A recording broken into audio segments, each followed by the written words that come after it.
Life Stories. Life Stories worldwide with another story sharing good news. And tonight we have a guest who spent time recently in America for quite a while, but he's back in the UK. He's going to be sharing with us tonight. But tonight, please pass on to your friends, your neighbors, your work colleagues. Tell them about this program that's on tonight, live on Zoom, on Facebook, and on YouTube. Tell them to watch this, encourage them.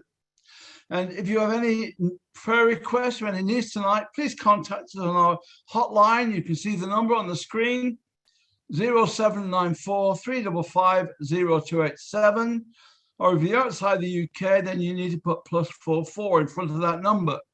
You can phone, you can WhatsApp, you can text, and someone will get back to you as soon as possible. You can also go to our website, lifestoriesworldwide.com. You can go to our website, and there you can find out more information about the work that we're doing. But tonight, as I say, we've got a guest who's spent time in America, but his life changed when he was 17 years old. Something happened to him then, which he'd probably share about. And then he spent time going throughout the UK after studying at college, doing all sorts of ministry, seeing many, many miraculous healings, which he may share about tonight. I hope he does. And then he's been in America, I think, for 18 years, I think he'd been in America. But now he's back in the UK and believing for good things to happen in the UK. And so right now, I want to hand it over to Keith Tipple. He's going to share his story tonight. Thank you, Keith. Thank you, Alan. It's a great privilege to be here and have this opportunity to share how I came to real faith in Jesus Christ and how he really changed my life, even as a young man many years ago. But let me just put a little background. I was brought up in a coal mining village in the heart of Nottinghamshire, not too far from the town of Mansfield. Most of the boys, when they left school at around about the age of 15, went to the coal mine to work, and I did exactly that. My dad had worked at the coal mine basically all his life. And like many young people, especially boys, but it's a girls' sport as well these days. I wanted to be a professional footballer. That was my only dream. As far as church went, or religion, or believing in God, I can honestly say that even from kind of an early age, if you'd asked me, did I believe in God? I would have said yes, like many, many people would. But the problem was I didn't know him. I believed there was a God, but that's as far as it went. So my life, existed really around one kind of dream, and that was one day to get a call from who was the manager then of Manchester United, Sir Matt Busby, but that never came. But I really dreamt that one day I would become a professional football player. But my life really changed when I was 17 years of age. My uncle had moved away from the village and fallen in love with a lady about 12 miles away. And before they were married, her brother and sister-in-law were really staunch Christians. They were really zealous for the Lord and wanted them to start their married life out in church and really coming to know Christ. So my uncle would come every weekend to see us and to see his parents that also lived in the village. And I remember vividly one day he said, I've started to go to church, which we felt was quite unusual because we weren't church goers. We went like most people do, probably, as they say over here, for hatches, matches and dispatches, for christenings or baby dedications, weddings and funerals, and that was about it. But he came one weekend and he said, you know, everybody in our church is really happy. Now, I'd never connected church with happiness and with joy. So that kind of intrigued me. And so he kept coming every weekend telling us about what had been happening in church. And then one weekend he came over and he said, you know, last Sunday I was saved. And I looked at him and I had no idea what he was talking about, because in the religious sense, I'd never heard that word saved. As far as I was concerned, it meant maybe he'd been out swimming in a lake and got into trouble and somebody dived in and brought him to shore. So what do you mean by being saved? He said, well, the preacher was talking about how Jesus loved us so much, died upon the cross, and if I repented of my sin, I could be saved or born again or receive Christ into my life. And he says, I did that last Sunday. Now, I could see a definite change in his whole appearance. And each weekend he would come over and he would talk to us about how his life had changed and what was happening in this church. And I would throw at him all the hard questions I could think of that, you know, I thought he may not be able to answer. And if he couldn't answer them, he just said, well, I don't know the answer to that, but I'll ask the pastor and I'll be back next week. I'll give you the answer. So anyways, it was really through him. He was instrumental in causing me to start to think, and on a journey which eventually led me to a real experience with God. There was a little church only about a mile away from where we lived, similar church to what he'd started to attend. And I went one Sunday evening, and much to my surprise, there were young people there. It was only a small church, but everybody was happy. And I thought, this is really intriguing. So several weeks went by. And, you know, my dad used to say to me, you don't drink, you don't smoke, you don't do this. If you want to be a professional footballer, you look after yourself and all the rest of it. So I obeyed his word to the letter. But as I was sat in church for several weeks, although I thought to myself that I was as good as anybody else, my dad always used to say to me, if you live a good life, you don't do anyone any harm, you're as good a Christian as anyone, and if there's a heaven, one day you'll be sure to get there. And that's what I based my life upon. But as I listened to the preacher this particular night, he began to point out that although I thought I was good, he said, we've all fallen short of God's standards. We've all sinned. And all I can say to you tonight is that looking back now, I can understand what was happening.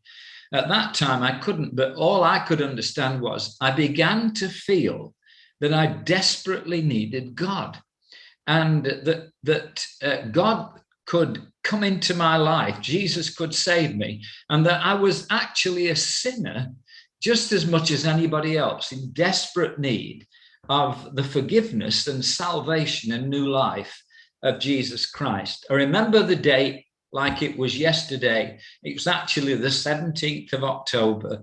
I was in a Sunday evening meeting, and the preacher gave an appeal for those that wanted to come to know Jesus Christ. And I, with a few other people that Sunday night, gave our lives to Christ, prayed a simple prayer. Afterwards, I walked home. It's only about a mile away from where we lived. I can remember this vividly. I walked straight into the front room. The coal fire was burning. My mother and father were watching what was a show every Sunday night in those days, Sunday night at the London Palladium.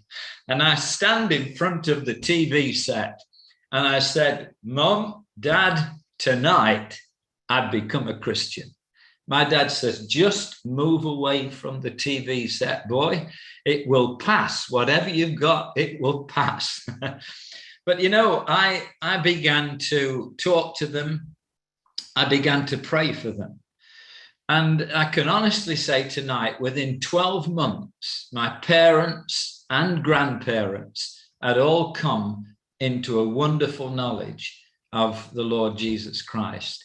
And we were all baptized in water together one Sunday evening. What a wonderful night that was. And, you know, my mother and my grandmother came first. They came with me to church, and they gave their lives to Christ. And then eventually my dad came. And his pattern was that he would come every Sunday night to the gospel service, as it was then. And then he would come home, and eventually he'd go down to the miners' welfare where they would have a drink with his friends. And about 10 o'clock, he'd come back, and that was the pattern.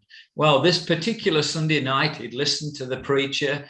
He comes back home. He goes off to the miners' welfare, to the public house, if you like. And within about half an hour, he's come back. And I said to him, Dad, what has happened? Have you run out of money? Do you need a loan? And he says, I don't know what's happened. He says, I'm sat there. And he looked astonished himself. He said, I'm sat there with a pint of beer. I'm looking round at where I am. And he says, and a voice inside me said, what are you doing here?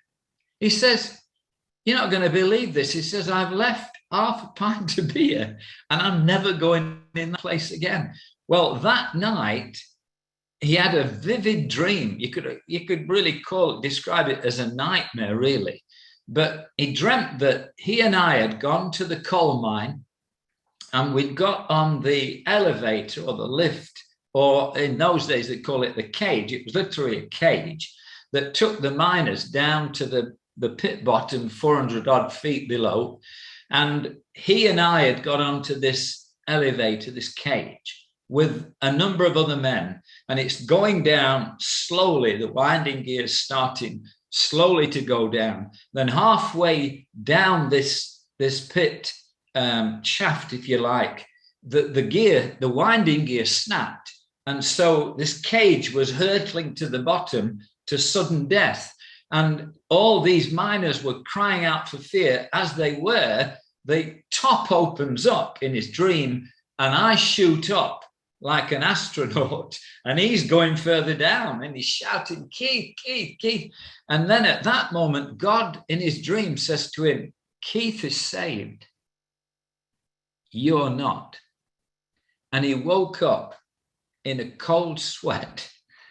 And at 6 o'clock that morning, on his way to work, he asked Jesus Christ into his life. And he was born again, saved by the power of God. And then my grandfather was wonderfully saved. So, as I said, all the family came to the Lord in an amazing way within 12 months. I remember at that time, we were watching the BBC one night, and in those days, well, in fact, even today, they don't put a lot of good religious programs on, but it was very rare in those days. But the BBC had actually gone to a church in Manchester, and there were two pastors called Barrett and Williams, and they were seeing a lot of miracles happening within the church, so much so that the newspapers were picking this up. And of course, the BBC took their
Stories.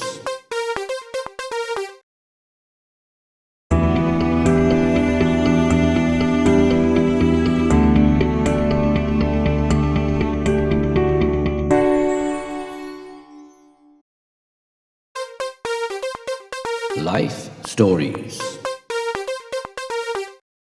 Took their cameras live into one of their evening services, and we were watching this. It probably lasted about 30 minutes or 40 minutes, the whole program. But there's a lady walks down the aisle. She's helped down the aisle. She's blind.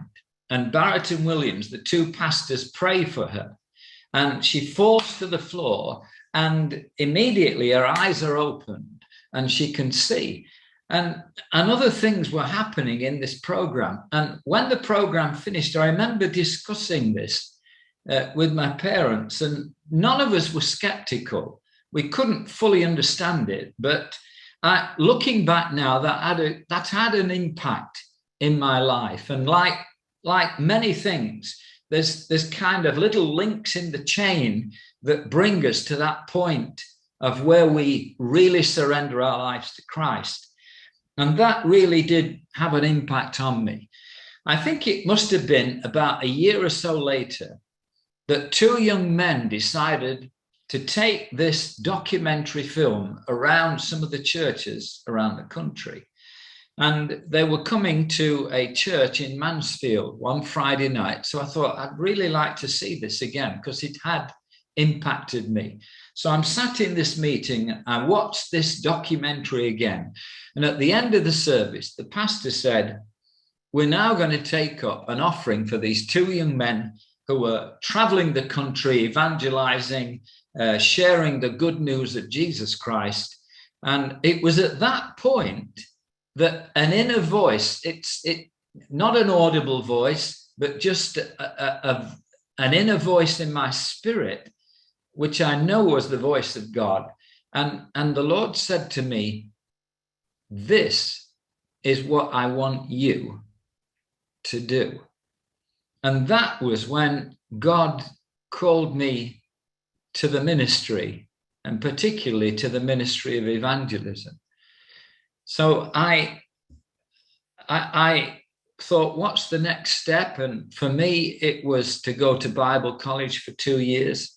Whilst I was in college, a pastor in the northwest of England, Wigan, who I call my pastor, is with the Lord now, but Ray Belfield, he knew I wanted to go into evangelism. So by the end of my 2-year period, he was planning up a town-wide crusade. We used to call them crusades, let me say mission, a town-wide evangelistic mission.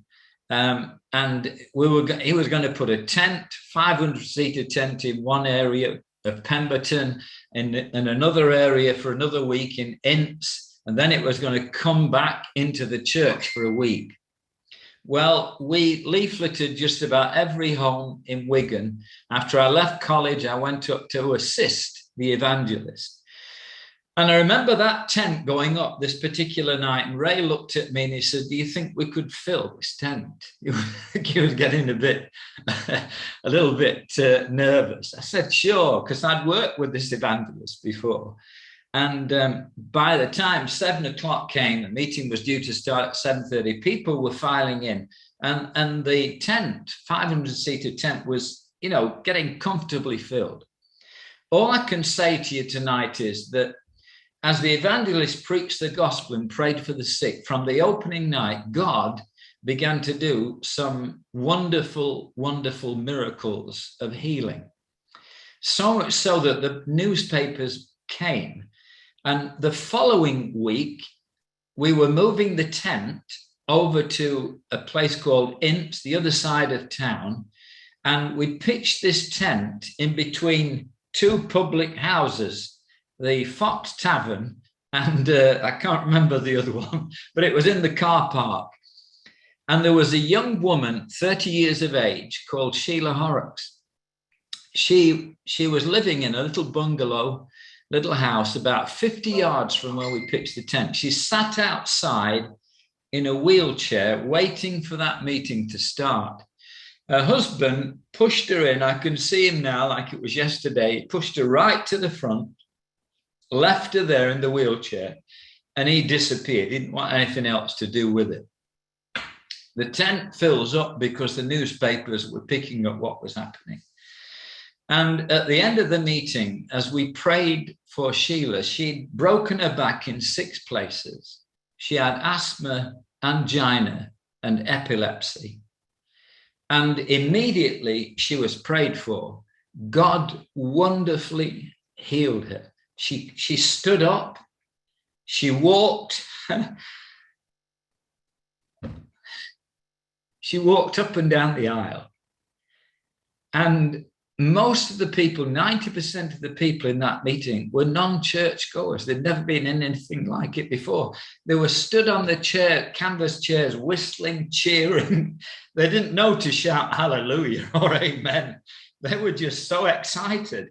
And she was walking up and down. Well, when that happened, the newspapers, the next Friday, the Wigan Observer, on the front page, and I've still got the pictures in my scrapbook, the front page is a picture of her outside the wheelchair, standing upright, and the caption over the front page was, "Paralyzed mum walks again." When that hit the newspapers, people were coming from all over England, and we were in that tent till midnight and gone most nights, just praying for people after we preached the gospel. And so much so that one night, there were so many people wanting to be prayed for. And I'm just the song leader. I'm just the assistant. I'm happy to do whatever. But the evangelist looks and he sees all this long line of people and says, "Who'll have Brother Keith to pray for them?" I thought, what on earth has he just said? I'll sing a song, I'll do something, but, I'm not the one praying for this. But before I could, breathe, basically, there's a long line in front of me. And the first man in line, I said to him, "What do you want me to pray for?" He said, "I'm blind in one eye."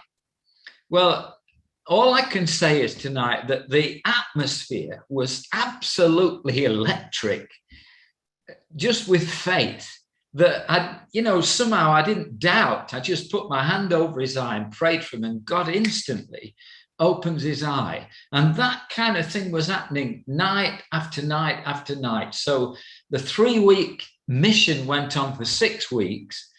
And then afterwards, Ray, the pastor, says, "You better stay on and start visiting these people." And the following summer, I did 8-day tent missions all around different areas of Wigan, praying for the sick and seeing hundreds of people make decisions for Christ. And that kind of launched me into a nationwide evangelistic ministry, where we would often go into, with the Assemblies of God churches, we'd often go into towns and communities where there was no real good evangelical, full gospel, church. And we'd start a church. We'd hire a hall 2 or 3 weeks and preach, 6 nights out of every week. And we'd pray for the sick and leave people behind, and the church would be started. And that was the kind of thing that happened. I want to just tell you, we went to Shrewsbury, and we had the castle, which was at that time the council chambers. Were in the castle, and we hired the council chambers for our meetings.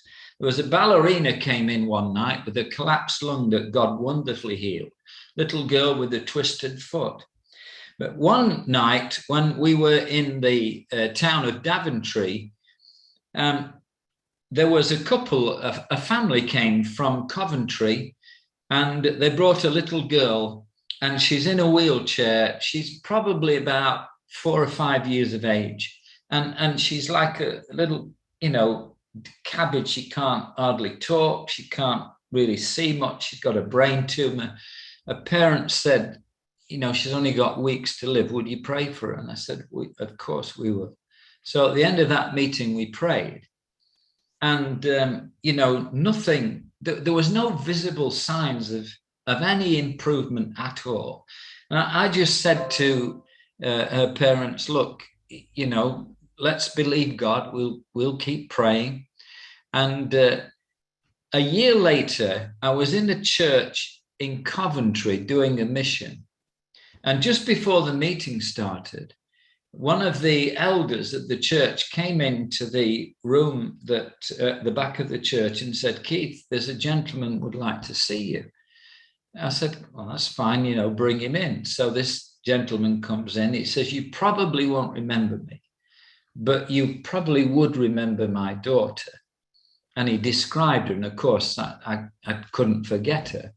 He says, well, I want to tell you what happened. When we got back that night, we would lay our little girl at the bottom of our bed because she used to vomit every night. And he said that night we laid her at the bottom of the bed. And he said at 3:00 in the morning,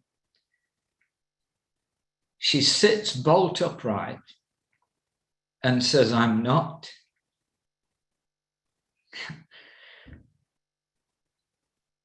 I'm not going to die.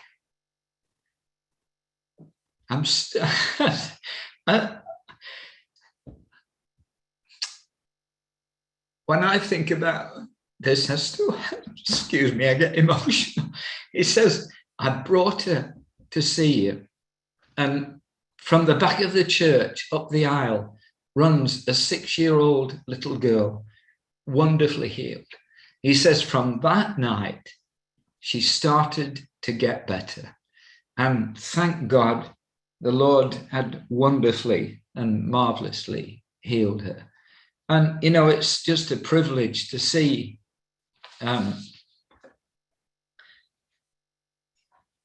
to see God working, changing people's lives.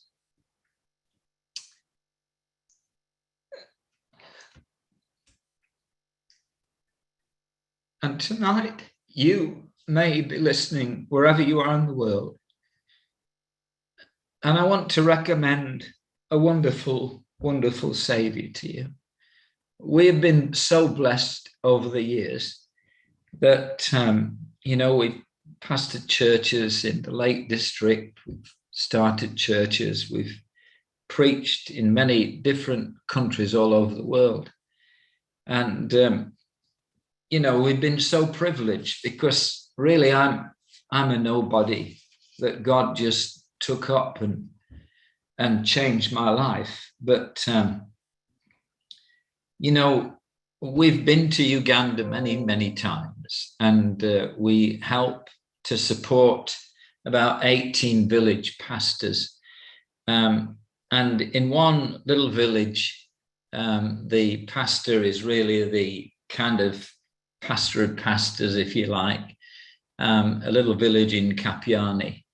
And the superintendent of the Ugandan Assemblies of God is a guy called Cephas. And he's a dear friend of ours. And he said to me, one of the first times we went to Uganda,